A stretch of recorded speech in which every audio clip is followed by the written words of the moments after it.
अगर डॉक्टर बोल भी देता है कि ऐसा लग रहा है कि कोई बड़ी बीमारी आने वाली है, शरीर में कोई ऐसा रोग आने वाला है कि ये बहुत बड़ा रहेगा, हम उनको हमेशा कहते आए हैं कि प्रयास करना कि बसंत पंचमी के दिन सरसों के फूल 108 शंकर भगवान को चढ़ जाएं, उसके बाद जांच करवाना प्रारंभ करो, बड़ी बीमारी नहीं आएगी, बाबा उसको टाल ही देगा। उसका नाम महामृत्युंजय है, उसका नाम ही महामृत्युंजय। और हमने पहले भी बैतूल की कथा में कहा था कि सरसों का जो पुष्प होता है, कोई आप कार्य करने के लिए जा रहे हो, कोई ठेकेदारी करने के लिए जा रहे हो, उसमें भी सरसों का पुष्प देवाधिदेव महादेव के लिए बहुत प्रबल होता है,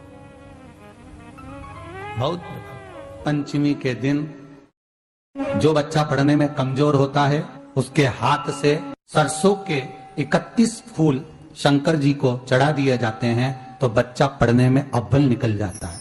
उसके बच्चे को कभी नहीं कह सकते कि पढ़ने बैठ, वो खुद बैठेगा। और बाकी के सरसों के फूल आपको मालूम है कि रोग मुक्ति के लिए तो होते ही हैं, ये तो आपको पहले भी वर्णन किया महाराज, कि जब कोई एकदम रोग आ जाए और डॉक्टर एकदम बोल दे कि ये रोग भारी आ गया है और इसकी जांचें जाएंगी और फिर ये कुछ भी हो सकता है, तो क्या करा जाता था कि 108 सरसों के फूल लाकर तुरंत शंकर भगवान को चढ़ाए जाते थे महाराज। तो चढ़ाने के बाद में रिपोर्ट अच्छी आती है। ऐसा नियम है, कहीं ठेका, कोई ठेकेदारी करते हैं ना, जो ठेका भरते हैं कि भाई मेरा टेंडर आना चाहिए, मेरा ये काम होना चाहिए, मेरी मल्टी बनना चाहिए, या मेरा ये काम के लिए जा रहा हूं, ये काम फतेह होना चाहिए, उसके सबके हाथ पैर जोड़ने से अच्छा एक काम करो, बस 108 सरसों के फूल उठाओ, शंकर जी का उद्धतेश्वर महादेव का नाम लिखो और छोड़ दो, शिव जी के ऊपर एक एक कर चढ़ा दो, वो ठेका तुम्हें ही मिलेगा, वो काम तुम्हारे पास ही आए। हम बच्चों से कहना चाहेंगे, छोटे छोटे बच्चों से, आप माता सरस्वती की आराधना करा करो। मेरे बच्चों से निवेदन है, कभी जिंदगी में अगर मौका मिल जाए और सरसों के फूल यदि आपके जीवन में आपको कहीं से प्राप्त हो जाए, सरसों के फूल जानते हो ना, पीला कलर का होता है सरसों का फूल, आप प्रयास करो सरसों का फूल। जिस दिन माता सरस्वती का, मेरी बागेश्वरी का जिस दिन प्रागट्य उत्सव हो बसंत पंचमी का, उस समय पर माता सरस्वती का स्मरण कर कर वो सरसों का फूल आप देवाधिदेव महादेव को चढ़ाइए। जैसे माता सरस्वती को ज्ञान दिया था, वैसा मेरा महादेव आपको भी ज्ञान दे। वो सरसों का फूल आप देवाधिदेव महादेव को समर्पित। केवल आज बसंत पंचमी का दिन, एक ही दिन शिव को प्रिय है पुष्प में आंक का पुष्प, जो आंकड़े का पुष्प होता है शंकर को बड़ा प्रिय है। और दूसरे नंबर पर शंकर को प्रिय है शमी का पुष्प, बहुत ध्यान देना महाराज। तीसरे नंबर पर शंकर को प्रिय है महाराज सरसों का पुष्प। सरसों होती है ना, जो राई अपन बोते हैं, सरसों बोते हैं, उसमें पीले कलर का जो पुष्प लगता है। हमारा तो निवेदन रहता है जब तक सरसों आए तो प्रयास करा करो कि सरसों के 108 पुष्प शंकर भगवान पर चढ़ाना प्रारंभ कर दो। महाराज ये पक्का है कि वर्ष भर कोई बड़ी बीमारी आपको घेर नहीं सकती अगर सरसों के फूल शिव को चढ़ रहे हैं तो। और प्रयास करना कि सरसों का जो पुष्प होता है, सरसों का जो फूल होता है महाराज, अगर कोई व्यक्ति को किडनी या लीवर से जुड़ी हुई कोई तकलीफ होती है, या किसी व्यक्ति का एक्सीडेंट हो गया होता है और उसका कोई अंग रह गया हो, कोई शरीर का कोई भाग रह गया और वो काम नहीं कर रहा हो, जैसे किसी के पांव रह जाते हैं एक्सीडेंट के बाद, किसी का हाथ रह जाता है, या कोई अंग काम नहीं कर रहा हो, वहां ब्लड पहुंच नहीं रहा हो, वो जगह एकदम सुन्न हो गई हो, खाली पड़ गई हो, तो उसके लिए शिव महापुराण की कथा कहती है कि सरसों के पुष्प 11 शंकर जी के राइट भाग में, जहां शिव जी के गण दरवाजे के द्वारपाल मणिभद्र जिस जगह पर निवास करते हैं, कौन निवास करते हैं? मणिभद्र। शंकर जी के दरवाजे के द्वारपाल हैं मणिभद्र जी। तो मणिभद्र दरवाजे के द्वारपाल में राइट भाग में मणिभद्र जी विराजते हैं। मतलब राइट भाग कौन सा हुआ?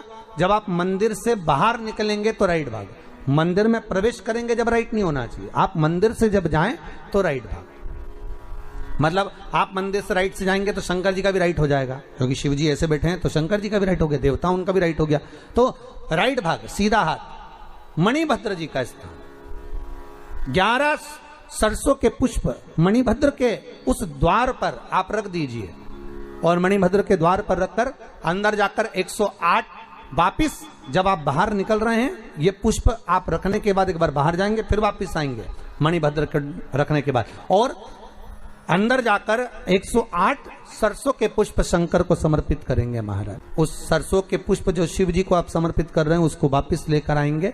श्री शिवाय नमस्तुभ्यम बोलकर उस सरसों के पुष्प को महाराज सरसों के तेल की बोतल में उसको डाल लीजिए। शंकर भगवान को किसी भी प्रदोष में, शाम के समय प्रदोष काल में उस तेल को वापस ले जाकर चढ़ा दीजिए शिव जी को, उसको वापस लेकर आ जाइए। उस तेल का प्रयोग आप नाभि में डालिए और जो शरीर काम नहीं कर रहा उस स्थान पर कम से कम 15 दिन 20 दिन तक उसकी मालिश करना प्रारंभ करिए। बाबा चाहेगा तो चलाने का प्रयास कर देगा और वो अंग, वो शरीर काम करने लगेगा। मणिभद्र का स्मरण। श्री शिवाय नमस्तुभ्यम, सब बोलिए एक बार जमकर। श्री, अरे पहले बोल दिया, हमारे साथ तो बोलो। श्री शिवाय नमस्तुभ्यम। भगवान शिव के मंत्र का स्मरण कर कर करते सरसों का जो पुष्प है उसमें आनंद की अनुभूति है, आनंद की अनुभूति। सरस्वती जी का एक नाम शारदा है। क्या नाम है? जम के बोलिए जरा। शारदा। ये शारदा नाम कहां से पड़ गया? सरस्वती माता को शारदा नाम किसने दिया था? भाई नामकरण होता है तो हमारे यहाँ तो आज भी नियम है महाराज, ये बुआ कोई नाम बताती है, मामा जी कोई नाम बताते हैं और दादाजी कुछ बोलते हैं, कोई बोलेगा टिक्कू, कोई बोलेगा पिक्कू, कोई बोलेगा कुछ, सबके नाम अपने अपने रहते हैं, कोई प्रेम से क्या बोलता है। तो सरस्वती का शारदा नाम किसने प्रदान किया था? माता सरस्वती को शारदा संबोधन किसने दिया था? माता सरस्वती को शारदा का संबोधन किस समय पर प्रदान किया गया था? जिस समय पर शंकर और पार्वती भ्रमण पर निकल रहे थे और भगवान ब्रह्मदेव सरस्वती को ढूंढ रहे थे और माता सरस्वती को ढूंढते हुए ब्रह्मा जब भगवान शंकर की साक्षी में पहुंचे हैं, तब भगवान शंकर से ब्रह्मदेव ने कहा, आप कहीं सरस्वती को देखें तो मुझे भेजिएगा, मेरे पास में भेजिएगा। शंकर भगवान ने उसी समय पार्वती से कहा, पार्वती, जैसे एक स्त्री जो पतिव्रता धर्म का पालन करने वाली है, एक नारी पतिव्रता धर्म का पालन करने वाली होती है, पति को परमेश्वर मानने वाली होती है, पति के चरणों का रसतत्व ग्रहण करने वाली होती है, तो वो पर पुरुष का स्मरण नहीं करती। उसी तरह एक पति जो अपनी अर्धांगिनी के साथ में रहे और अर्धांगिनी के साथ चले तो पर नारी का स्मरण नहीं होना चाहिए। तो एक काम करो पार्वती, तुम उस सरस्वती को बुलाना प्रारंभ करो। अब पार्वती जी ने कहा, सरस्वती तो मेरी बहन जैसी है, सरस्वती तो मेरी सखी जैसी है, अब मैं उसको अगर बुलाऊं, आवाज दूं, अच्छा नहीं लगेगा। तो माता पार्वती जब ढूंढते ढूंढते ढूंढते ढूंढते शंकर भगवान के साथ में भ्रमण करती करती पहुंची, तो क्या देखती हैं माता पार्वती कि एक सरोवर के पास में माता सरस्वती बैठकर सरोवर में अपना मुखाग्रविंद देख रही थी। श्वेत वस्त्र था मेरा माँ का और बड़ी सुंदर गले में माला पहन रखी थी माता सरस्वती ने, और एक सरोवर में माता सरस्वती अपने मुख को जब निहार रही हैं, उस दर्पण के भाव में अपने प्रतिबिंब को देख रही हैं, तब उस समय पर माता पार्वती ने कहा, शारदा, सरस्वती को लगा कि मेरा संबोधन ये किसने कहा, पलट कर देखा। सरस्वती ने कहा, पार्वती तुम?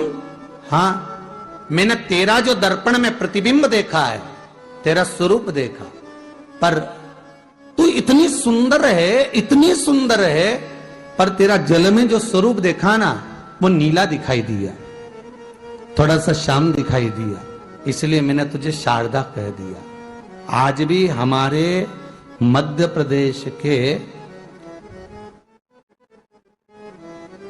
कटनी और सतना के बीच में महियर में आज भी शारदा भवानी विराजमान है।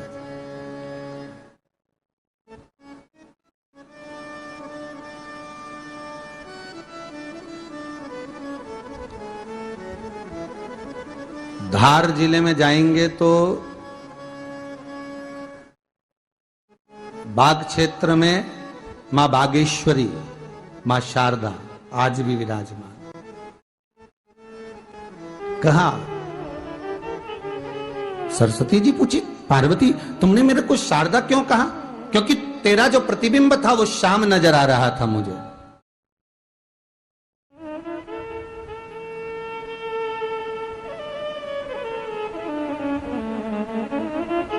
उस प्रतिबिंब को देखकर मैंने तुझे शारदा का संबोधन दिया। तुम्हें ब्रह्मा जी बुला रहे हैं। सरस्वती ने कहा, पार्वती मैया दीदी, आपने मुझे जो नाम दिया है, जगत के लोग, संसार के लोग मुझे इस नाम से जब पुकारेंगे तो ये शारदा, ये सरस्वती स्वयं उसके कंठ पर, उसके मस्तिष्क पर सदा विराजमान रहेगी, ये शारदा बनकर। इसलिए हमारे स्कूलों में, हमारे काव्य ग्रंथों में, हमारे जो कविगण रात्रि को जो काव्य पाठ करते हैं, कविता का स्मरण करते हैं, वो सरस्वती की वंदना नहीं करते, हे शारदे मां, शारदा की वंदना करते।